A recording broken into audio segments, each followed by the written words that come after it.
Welcome students. Let us see the next question. Question says read the following information. It says resistivity. सबसे पहले तो पता होना चाहिए resistivity क्या होता है. So resistivity indicated by rho, not resistance. Please take care. Resistivity of copper is lower than that of the aluminium. मतलब resistivity of copper is less than resistivity of aluminium, which in turn is lower than that of constant n. तो एक और हमारे पास basically constant n is basically you can say alloy है, तो इससे भी कम होगा. so this is less than rho constant n, right? ये इंफॉर्मेशन हमारे पास है. 6 wires labelled ABCDEF have been designed as per the following parameters. अब हमारे पास देखिए वायर ABCDEF ये सारे वायर्स हैं, उनके लेंथ हमारे दिए हुए, उनके क्रॉस सेक्शन एरिया के लिए हमारे पास उनका डायमीटर दिया हुआ है, किस मटेरियल का बना हुआ है और उसके रेसिस्टेंस का सिंबलाइज क्या किया गया है. तो R1 R2 R3 इस तरह से. Answer the following question using the above data. Which of the wire has maximum resistance and why? So हम सबसे पहले क्या सोचेंगे, देखिए रेसिस्टेंस की बात की जा रही है, ना कि रेसिस्टिविटी की. तो रेसिस्टेंस का फॉर्मूला पहले याद करेंगे. So R is equals to rho L by A. Rho क्या होता है? This is our resistivity. This is resistivity, right? L क्या होता है? L is the length of the wire and A is the cross sectional area. This is cross sectional area. अब according to question हमें क्या चाहिए? हमें एक ऐसा वायर चाहिए जिसका मैक्सिमम रेसिस्टेंस हो. आपको यहाँ पे सिंपली सोचना है कि मैक्सिमम R को मैक्सिमाइज करने के लिए इन वेरिएबल्स को, ये जो पैरामीटर्स है बेसिकली रो L और A, इनमें क्या क्या हमारे को चाहिए होगा. जैसे कि R को मैक्सिमम करने के लिए रो को भी क्या होना चाहिए? मैक्सिमम होना चाहिए. L को क्या होना चाहिए? मैक्सिमम होना चाहिए. और A को क्या होना चाहिए? मिनिमम होना चाहिए. क्यों? क्योंकि इनवर्सली प्रोपोर्शनल है. R और क्रॉस सेक्शनल एरिया आप देख सकते हैं इनवर्सली प्रोपोर्शनल है. सो R को ज़्यादा होने के लिए A को कम होना पड़ेगा. ठीक है, तो देखिए सबसे पहले हम मटेरियल के अकॉर्डिंग देख लेते हैं. तो हमें सबसे ज़्यादा रेसिस्टिविटी वाली मटेरियल चाहिए. तो हमारे पास क्या है? Constant n. तो कांस्टेंट n से बना हुआ देखिए क्या है. एक तो हमारे पास R2 है, R3 है. इसका मतलब इसका आंसर R2 और R3 में से ही होगा. लेंथ देखिए, क्रॉस सेक्शन एरिया भी दोनों का सेम है. अगर डायमीटर सेम है तो क्रॉस सेक्शन एरिया सेम हो जाएगा पाई आर स्क्वायर. तो आपको केवल लेंथ में देखना है, लेंथ किसकी ग्रेटर है. तो देखिए R3 की लेंथ सबसे बड़ी है ना. इस मटेरियल के लिए, कांस्टेंट n मटेरियल के लिए R3 की लेंथ सबसे बड़ी है. तो सबसे मैक्सिमम रेसिस्टेंस जो होगा वो आपको R3 के लिए मिलेगा. और रीजन क्या देना है? आप रीजन दे सकते हैं R is directly proportional to rho, R is directly proportional to L, and R is inversely proportional to area. And for this R3 material, we have higher resistivity, and in this material, 3L is the greatest length and cross-section area is the same. So R3 will be the answer. Which of the wire has minimum resistance and why? Similarly, अगर फिर से आप formula पे सोचें, R is equals to rho L by A. अगर मुझे R को minimise करना है, अगर मुझे R को मिनिमम करना है, so rho should be minimum, L should be minimum and cross sectional area should be maximum. तो देखिए सबसे पहले रो कम, यानी कि कॉपर. कॉपर के मटेरियल को पहले देखिए, कॉपर का मटेरियल कहाँ कहाँ है. तो कॉपर का मटेरियल देखिए R4 के लिए मिल रहा है और मुझे R6 के लिए मिल रहा है. और कहीं कॉपर है? कहीं नहीं है. अब इनमें मुझे लेंथ और लेंथ देख लेते हैं. देखिए इसमें लेंथ दोनों का सेम है ना. अगर लेंथ सेम है तो आप क्रॉस सेक्शनल एरिया पे देखिए, एरिया किसकी ज़्यादा है. तो जिसका डायमीटर ज़्यादा उसका रेडियस ज़्यादा, जिसका रेडियस ज़्यादा उसका एरिया ज़्यादा. सो यहाँ पे देखिए 4D, यहाँ पे आपका जो केस है ये सबसे ग्रेटेस्ट आपका एरिया देगा. सो इसका आंसर हो जाएगा R6. सेकेंड वाले का आंसर हो जाएगा R6. Third, arrange R1 R3 and R5. R1 R3 and R5 in ascending order. Ascending order मतलब बढ़ते हुए, मतलब सबसे छोटा मुझे सबसे पहले लिखना पड़ेगा. तो R1 R3 कहाँ है पहले देख लेते हैं. R1 R3 एंड R5, ये सारे किस मटेरियल के बने हुए हैं? Aluminium, constantan and aluminium. Yes, ये भी देखिए एल्यूमिनियम का बना हुआ है, ये एल्यूमिनियम का बना हुआ है और कॉन्स्टेंटिन, इन तीनों में देखना है। और मुझे असेंडिंग मतलब सबसे छोटे को सबसे पहले लिखना है। तो सबसे छोटा तो देखिए जिसकी रेसिस्टिविटी कम होगी, यानी एल्यूमिनियम वाला केस आएगा। एल्यूमिनियम वाला मतलब या तो R1 हो सकता है या R5 हो सकता है, दोनों एल्यूमिनियम वाले हैं। अब इनमें भी देखा जाए तो, है ना, मुझे सबसे छोटा चाहिए। छोटा होने के लिए लेंथ भी छोटा और क्रॉस सेक्शन, इनमें देखिए एक बार मैं इनको इरेज कर देता हूँ, काफ़ी ज़्यादा। चलिए देखिए, मुझे R1 R3, देखिए R1 R3 और R5 पे डिस्कस करना है। तो सबसे पहले R1 और R5 में से ही सबसे छोटा मिलेगा। और आप इस फिगर को देखते रहिए साथ साथ। रो मैंने कम कर लिया है L, इनका L देखिए यहाँ पे L है और इसका 2L है। तो मुझे छोटे लेंथ के पास जाना है ना। इनमें देखिए डायमीटर सेम है, ये भी 2D ये भी 2D, तो आप सीधे छोटे लेंथ वाले को ले लीजिए अगर आपको रेसिस्टेंस कम रखना है। सो R1 सबसे पहले आएगा R1, फिर R1 से थोड़ा बड़ा हो जाएगा R3 और उससे भी बड़ा हो जाएगा R5, क्योंकि R5 कॉन्स्टेंटेंट मटेरियल का बना हुआ है और उसकी रेसिस्टिविटी ज़्यादा है। So this is our answer. Let us see the next question. देखिए क्वेश्चन कह रहा है which of the following is true about point P। सबसे पहले तो ढूंढिए पॉइंट P कहाँ है। तो पॉइंट P आपको यहाँ दिखाया गया है, ठीक है। कह रहा है current is flowing in direction 4। यहाँ पे देखिए 4 डायरेक्शन दिखाए गए हैं, 1 2 3 एंड 4। और मुझे यहाँ पे बताना है पॉइंट P, ये पॉइंट P है। तो यहाँ पे इसके बारे में कुछ कमेंट किया गया है, कुछ स्टेटमेंट्स है, मुझे उसके ट्रू और फॉल्स के बारे में बताया। Current is flowing in direction 4, देखिए बैटरी करंट यहाँ दिखाया गया है, करंट यहाँ से फ्लो हो रहा है तो यहाँ तक आएगा 3 ampere. When current will come here, तो क्या होगा यहाँ पे इसके पास देखिए डिस्ट्रीब्यूशन हो जाएगा, जैसा कि यहाँ दिखाया गया 2 एम्पियर यहाँ गया है, तो जाहिर सी बात है 1 एम्पियर इस डायरेक्शन में जाएगा। वहाँ पे अगर आप करंट डिवाइड करेंगे तो 1 एम्पियर जाएगा। तो 4 डायरेक्शन में तो नहीं है, ये स्टेटमेंट क्या है, गलत है। Electron is flowing in direction 4, yes. देखिए अगर अगर इलेक्ट्रॉन अगर करंट मेरा इस डायरेक्शन में आ रहा है ऊपर से नीचे, तो इलेक्ट्रॉन बेसिकली किधर जा रहा होगा, नीचे से ऊपर। क्यों? क्योंकि करंट का जो डायरेक्शन होता है, कन्वेंशनल करंट का जो डायरेक्शन होता है, इलेक्ट्रॉन के फ्लो डायरेक्शन के अपोजिट होता है। ऐसा क्यों? क्योंकि इलेक्ट्रॉन पर नेगेटिव चार्ज होता है, ठीक है। तो electron is flowing in direction 4, that's true. बाकी स्टेटमेंट भी देख लेते हैं। Electron is flowing in either direction 1 or direction 3, नहीं, इधर और इधर जाने का कोई लॉजिक नहीं है। Electron is flowing in direction 2, no, क्योंकि करंट ऑलरेडी उस डायरेक्शन में जा रहा है, ठीक है। So our answer will be B, electron is flowing in direction 4। Let us see the next question. Observe the given figure, answer the question as follows. देखिए ये हमारे पास एक बैटरी है, बल्ब है, क्लिप्स है एंड हमारे पास स्विच है। Insert sample to be tested, यहाँ पे कुछ हमको इंसर्ट करना है, दोनों तरफ से कनेक्शन देना है। Bulb glows when dash wire is placed between the terminal A and B. तो यहाँ पे हमें किसी कंडक्टिंग मटेरियल को ही डालना है। तो देखते हैं कंडक्टिंग कौन कौन होता है। कॉपर कंडक्टिंग है, यस। एल्यूमिनियम कंडक्टिंग है, यस। आयरन कंडक्टिंग है, यस। सिल्वर सिल्वर कंडक्टिंग है या नहीं, that's the important. Silver is also conducting in nature, so our answer should be 1 2 3 4, right? Gold and silver are the very good conductor, even they are good conductor than, we can say better conductor than copper and aluminum. Gold का use किया जाता है ज़्यादातर satellite के जो भी wiring होती है वहाँ पे हम गोल्ड का यूज करते हैं, क्योंकि वहाँ पे हमारे लिए कॉस्ट नहीं क्वालिटी इंपॉर्टेंट होती है, right. Let us see the next question.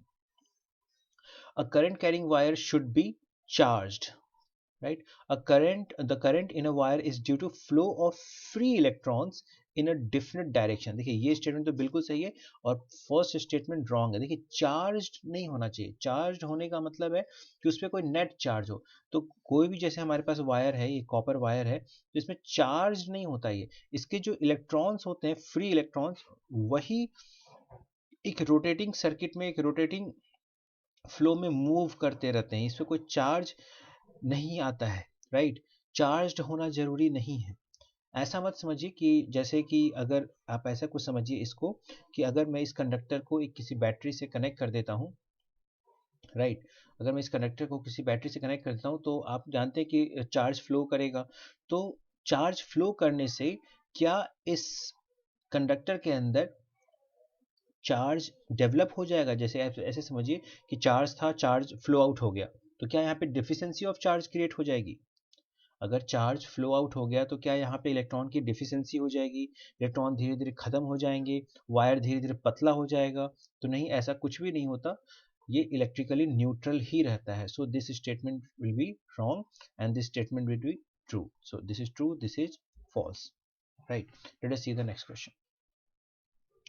Two wires of the same material have the same length. देखिए, टू वायर है ऑफ द सेम मटेरियल, तो हम पिक्चराइजेशन कर लेते हैं। हमारे पास एक वायर ये है, दूसरा वायर ये है, दोनों सेम मटेरियल का है, मतलब इसकी भी रेसिस्टिविटी रो, इसकी भी resistivity rho, and the same length, इसकी भी रेसिस्ट लेंथ एल, इसका भी resistance length L, but their cross section area are in the ratio of 3:1। So इस 3:1 मतलब इसका अगर क्रॉस सेक्शन एरिया ए है तो इसका मैं 3a मानूंगा, है ना। देखिए यहाँ पे 3:1 का रेशियो आपको दिख रहा होगा। They are joined in series, so they are joined in series. The resistance of the thicker wire, अब इसमें थिकर कौन है? जाहिर सी बात है ये थिकर है ना। बेटा इसको कुछ नेम दे देते हैं, ये R1 रेसिस्टेंस है, ये R2 रेसिस्टेंस है। So indirectly it is saying R1 is 10 ohm, not what, it's a mistake in question. So resistance of the thicker wire is 10 ohm. The total resistance of the combination will be, simple है। तो इसके लिए आपको क्या करना होगा, पहले R2 को फाइंड आउट करना होगा। जब R2 फाइंड आउट हो जाएगा तो R इक्विवेलेंट हम निकाल सकते हैं, that is the R1 plus R2। क्यों? क्योंकि ये सीरीज में कनेक्ट किए गए हैं। R1 हमें पता है कि ये 10 ओम है, बट R2 हमें नहीं पता है। तो R2 को फाइंड आउट करने के लिए हम क्या करेंगे, रेशियो ले सकते हैं। देखिए, अगर हम R1 अपॉन R2 करें तो क्या होगा, देखिए और समझिए, R इक्वल्स टू क्या होता है, रो L बाई ए। मान लेते हैं ये हमारा फर्स्ट केस है R1 और ये हमारा सेकंड केस है R2। तो आपको रेशियो प्रोपोर्शन का रूल पता होगा। देखिए दोनों केस में ऐसी कौन कौन सी क्वांटिटी है जो कि कांस्टेंट है, उस कांस्टेंट क्वांटिटी को हम इग्नोर करेंगे। देखिए रो कांस्टेंट है दोनों में, L कांस्टेंट है दोनों में। So R is inversely proportional to area. So if we take the ratio R1 upon R2, so here we will get A2 upon A1, और A2 हमें पता है that's the A, और A1 पता है 3A, so this will be cancel out and this will be 1 by 3. So R1 upon R2 is 1 by 3. Just put the values. R1 is how much, 10 ohm, R2 we don't know, so keep it, R2 is equals to 1 by 3. So I think you will get R2 is equals to 30 ohm. As soon as we get the R2, put it here 40 ohm, 30 ohm, it's 30 ohm, it's 30 ohm. So 30 plus 10, that's the 40 ohm will be answer. That's the first question. Let us see the next question. It's a case study. The electrical energy consumed by an electrical appliance is given by the product of its power rating and the time for which it is used. Very good, ये बिल्कुल सही बात कर रहा है कि energy is equal to क्या हो जाएगा, पावर इनटू टाइम। ठीक है, ये तो हम जानते ही हैं, कहाँ से आएगा, पावर इज इक्वल टू, हम पढ़ा है energy upon time, work upon time, यहीं से हमने एनर्जी को सब्जेक्ट बना दिया और ये आ गया। The SI unit of electrical energy is joule. Yes, it's joule. Actually, joule represents a very small quantity of energy, therefore it is convenient to use a large quantity of energy is involved when a large quantity of energy is involved। तो सही बात है, joule बहुत ही छोटी unit है। बड़े unit के लिए हम यहाँ पे कुछ और यूनिट बताया जाएगा आपको पैसेज में। So for commercial purpose we use a bigger unit of energy which is called kilowatt hour। तो पहले भी थ्योरी में पढ़ा हुआ है हमारा किलोवाट आवर क्या होता है, and it is saying 1 kilowatt hour is this much of joules of electrical energy. तो बहुत कुछ नया इन्फॉर्मेशन नहीं है पैसेज में, बट फिर भी एक बार पढ़ लेना चाहिए। The electrical refrigerator rated 400 watt operates 8 hours a day. The cost of electrical energy is ₹5 per kilowatt hour. Find the cost of running this for 1 day। एक दिन का कॉस्ट निकालना है, तो आप निकाल लो। एनर्जी कितनी हो जाएगी, हमें किस में चाहिए, किलो वॉट आवर, यूनिट क्या है किलो वॉट आवर, मतलब पावर किलो वॉट में होना चाहिए। अभी हमें क्या दिया हुआ है वॉट में दिया हुआ है, देखिए यहाँ पे वॉट में दिया हुआ है, तो इसको किलो वॉट में बनाने के लिए upon 1000 this much of kilowatt, और आवर एक दिन में कितने घंटे, तो 8 आवर्स, तो that's the kilowatt hour. Zero से जीरो कैंसिल आउट हो गया और ये आ गया 8 4 जा 32 upon 10, that is the 3.2 kilowatt hour. Cost कितना हो जाएगा, देखिए हमें दिया हुआ एक किलो वॉट आवर का कॉस्ट 5 रुपीज है, so 3.2 into 5 this much of rupees, that is the 16 rupees. एक दिन का कॉस्ट 16 रुपए आ रहा है, ठीक है। Next, calculate the energy transferred by a 5 ampere current flowing, देखिए एक पिक्चराइजेशन कर लेते हैं, कोई एक वायर है जिसमें कि करंट कितना फ्लो हो रहा है 5 ampere through a resistor of 2 ओम, इसका जो रेसिस्टेंस दिया हुआ है वो 2 ओम दिया हुआ है फॉर 30 मिनट्स, और हमारे पास जो टाइम है वो 30 मिनट्स है, और हमें निकालना क्या है, find the energy transfer. Very good. तो सबसे पहले हम क्या कर लेते हैं, पावर निकाल लेते हैं, power is equals to what, I square R, we can apply power is equals to I square R. I पता है हमें 25 का स्क्वायर, आर पता है 2, दैट इज द 25 का, सॉरी आई का स्क्वायर ऑलरेडी मैंने 25 कर दिया है, तो स्क्वायर यहाँ लिखने की जरूरत नहीं है। सो 25 into 2 that's the 50 what, and energy is how much, power into time, power is 50 watt into time is 30 minute, so 50 watt is what, joule per second, and 30 into 60 seconds, तभी तो ये सेकेंड और सेकेंड कैंसिल आउट हो जाएगा, and we will get the unit of joule, that is the 50 into 30 into 60 joule, and this will be 15 6 are 90 and 3 zeros more, this much of joule will be answer. Let us see the next sub part, calculate state the difference between kilowatt and kilowatt hour। देखिए kilowatt basically power की unit है and kilowatt hour energy की unit है, that's the basic difference, unit of energy. Convert 250 kilowatt our into energy in joule, so simple है, 250 kilowatt our को आपको energy में बदलना है।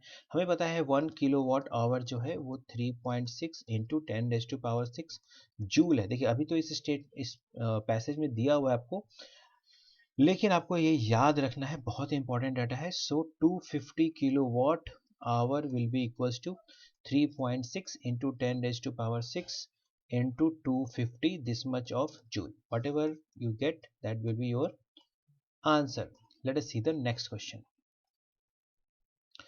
देखिए क्या कह रहा है, the voltage VI graph of a metallic conductor at two different temperature T1 and T2 is shown। देखिए यहाँ पे हमारे पास VI ग्राफ है, ठीक है, और ये दो डिफरेंट टेम्परेचर पे हमारे पास ये प्लॉटिंग दिया हुआ है। At which temperature is the resistance higher, मान लीजिए T1 पे R1 रेसिस्टेंस है, T2 पे R2 रेसिस्टेंस है, तो बेसिकली आपसे पूछा गया कौन सा रेसिस्टेंस ग्रेटर है, R1 और R2। देखिए इसको कैलकुलेट करने के लिए बहुत ही आसान तरीका है, आप इस तरीके तो बहुत है, मैं एक तरीका बता देता हूँ। आप क्या कीजिए, कोई एक हॉरिजॉन्टल लाइन, देखिए बेसिकली तरीके तीन है ना। एक सबसे पहले कि VI ग्राफ का जो स्लोप होता है, VI ग्राफ का जो स्लोप होता है वही हमें रेसिस्टेंस प्रोवाइड कराता है। तो आप या तो स्लोप से देख लीजिए कि स्लोप किसका ज़्यादा, तो स्लोप देखिए T2 का ज़्यादा, R2 का ज़्यादा है। अगर R2 का स्लोप ज़्यादा है तो इसका मतलब T2 ग्रेटर है, राइट। पहला तरीका तो ये, अगर आपको स्लोप का कंसेप्ट आता है तो। अगर स्लोप का कंसेप्ट नहीं आता है तो कोई बात नहीं, हमारे पास एक और तरीका है, बहुत ही सिंपल वे। देखिए उसमें क्या करना है आपको, देखिए सबसे पहले तो ये R2 है और ये आपका R1 है। आप वोल्टेज के करस्पॉन्डिंग एक लाइन खींच दीजिए। देखिए वोल्टेज इस एक्सिस पे, तो हम एक हॉरिजॉन्टल लाइन खींच देंगे, राइट। और ये मान लेते हैं ये कोई पर्टिकुलर वोल्टेज है V0 यहाँ पे, ठीक है, यानी इस पॉइंट पे भी वोल्टेज V0 और इस पॉइंट पे भी वोल्टेज V0। देखिए तो इसके लिए जो करंट मिल रहा है, let us suppose this is the current I2, and इसके लिए जो करंट मिल रहा है let us suppose current I1। देखिए तो एक ही वोल्टेज देने पे हमने V0 वोल्टेज दोनों को दिया, हमने V नॉट वोल्टेज दोनों को प्रोवाइड कराया। एक में जो करंट प्रोड्यूस हुआ वो I2 है और एक में जो करंट प्रोड्यूस हुआ वो I1 है। कौन ज़्यादा है? देखिए I1 ज़्यादा है, आप ग्राफ में देख सकते हैं I1 की वैल्यू देखिए यहाँ से लेकर यहाँ तक I1 बहुत ज़्यादा है, ठीक है। यानी सेम वोल्टेज दिया और I1 ज़्यादा है। अगर I1 ज़्यादा है इसका मतलब रेजिस्टेंस कम है। जहाँ पे रेजिस्टेंस कम होगा करंट ज़्यादा होगा, जहाँ पे रेजिस्टेंस कम होगा वहाँ पे करंट ज़्यादा होगा। उल्टा सोचिए, यहाँ पे करंट ज़्यादा है इसका मतलब इसका रेजिस्टेंस कम है, इसका मतलब R2 ही ग्रेटर है R1 से। अगर R2 ग्रेटर है इसका मतलब T2 is greater than T1. So T2 is greater than T1, option number first. Let us see the next question. In a series circuit, the current is constant throughout the electric circuit. True. Series circuit में current constant होता है. All electrical device need equal currents to operate properly. ये तो absolutely wrong है. Proper operate होने के लिए सबको इक्वल करंट नहीं, इक्वल वोल्टेज चाहिए। जैसे कि आपका मोबाइल चार्जर, देखिए वो भी 220 वोल्ट पे चलता है, एसी भी 220 वोल्ट पे चलता है। ये आपका this is your mobile charger, right, and this is for AC. दोनों ही 220 वोल्ट पे चलते हैं, लेकिन मोबाइल चार्जर में जो करंट का रिक्वायरमेंट होता है आई थिंक 0.05 मिली एम्पियर्स में हो सकता है, राइट और एसी के जो करंट रिक्वायरमेंट होती है वो 10 एम्पियर में हो सकता है, जो कि वोल्टेज दोनों को सेम चाहिए। That's the difference. So this statement is absolutely wrong, ठीक है। Late us see the next question. What is the electrical resistivity? कई क्वेश्चन हम लोग रेसिस्टिविटी पे कर रहे हैं, कर चुके हैं। अब यहाँ पे सीधे सीधे पूछ लिया कि भाई electrical resistivity that is the rho, ये है क्या? देखिए हम इसको कैसे डिफाइन कर सकते हैं, R is equals to rho L by A. हम जानते हैं क्या होगा अगर हम लेंथ को 1 मीटर कर दें और एरिया को 1 मीटर स्क्वायर कर दें। हमारे पास एक ऐसा वायर है, एक ऐसा कंडक्टर है जिसका लेंथ 1 मीटर है और इसका जो क्रॉस सेक्शन है 1 मीटर स्क्वायर है। अगर ऐसा है तो क्या होगा? तो यहाँ पे R is equals to rho 1/1, so R is equals to rho ही क्या बन जाएगा, R के इक्वल बन जाएगा। तो हम इसको लिखेंगे what is the electrical resistivity. So it is the resistance of a wire, it is the resistance of a wire having length 1 meter and cross section area 1 meter square. That's we can define in this way. Okay, let us see the other part. In a series circuit comprising of a resistor having a metallic wire, the ammeter reads 5 ampere. तो देखिए एक resistor है और यहाँ से 5 ampere की reading आपको मिली है इस रेसिस्टर R के थ्रू, ठीक है। The reading of the ammeter decrease to half. अब कह रहा है कि यहाँ पे एमीटर की जो रीडिंग है वो हाफ हो जाना चाहिए, 5/2 एम्पियर हो जाना चाहिए। When the length of the wire is doubled, अगर हमने लेंथ ऑफ द वायर को डबल कर दिया तो करंट हाफ हो गया। ऐसा क्यों? तो आप बोलेंगे R is equals to rho L by A. देखिए जब लेंथ को डबल कर रहे हैं तो रो तो बदलेगा नहीं, है ना। लेंथ को हमने डबल किया है, हमने कुछ उसमें मटेरियल को हमने एक्सटेंड नहीं किया है। आप समझिए, एक्सटेंड डबल करने का दो तरीका हो सकता है। एक तरीका होता है आपने उस वायर को स्ट्रेच आउट किया है, आपने यहाँ पे समझ लीजिए थोड़ा सा कंसेप्ट। पहला तरीका हो सकता है कि हमारा वायर है और आपने इसको स्ट्रेच आउट किया है, इसको डक्टाइल बनाया और आपने इसको पतला करके इसको लंबा कर दिया, राइट। तो उस केस में देखिए इसका क्रॉस सेक्शन एरिया चेंज हो जाएगा। अगर आप लेंथ को डबल करेंगे 12 तो क्रॉस सेक्शन एरिया A/2 हो जाएगा। लेकिन एक तरीका ये भी तो हो सकता है कि हमने लेंथ को डबल किया है बाय एडिंग एक्स्ट्रा मटेरियल। ये हमारे पास एक वायर था, हमने इसको लेंथ को डबल कर दिया। कैसे डबल किया? तो हमने एक्स्ट्रा मटेरियल ऐड किया है, हमने इसी में सेम और एक्स्ट्रा मटेरियल ऐड किया। तो यहाँ पे क्या हो गया, ये टोटल 2L हो गया। तो आप इस चीज़ का ध्यान रखेंगे क्वेश्चन में क्या कहा गया है। तो यहाँ पे कहा गया है कि हमने उसके लेंथ को डबल कर दिया है, ठीक है, उसको एक्सटेंड नहीं किया है। तो लेंथ को यानी क्रॉस सेक्शन एरिया तो सेम है, और अगर आपने लेंथ को डबल किया है तो R is proportional to L। अगर लेंथ डबल हो गया तो R भी डबल हो गया, सो रेसिस्टेंस भी क्या हो गया, 2R हो गया। अगर रेसिस्टेंस 2R हो गया तो अगर रेसिस्टेंस डबल हो गया तो करंट क्या हो जाएगा, हाफ हो जाएगा, V equals to I R, ठीक है। तो I is equals to V by R. देखिए V हमारा कांस्टेंट है, ठीक है। तो अगर R डबल हो गया, अगर R बढ़ गया, डबल हो गया, तो करंट क्या हो जाएगा, हाफ हो जाएगा। That's why reading becomes half.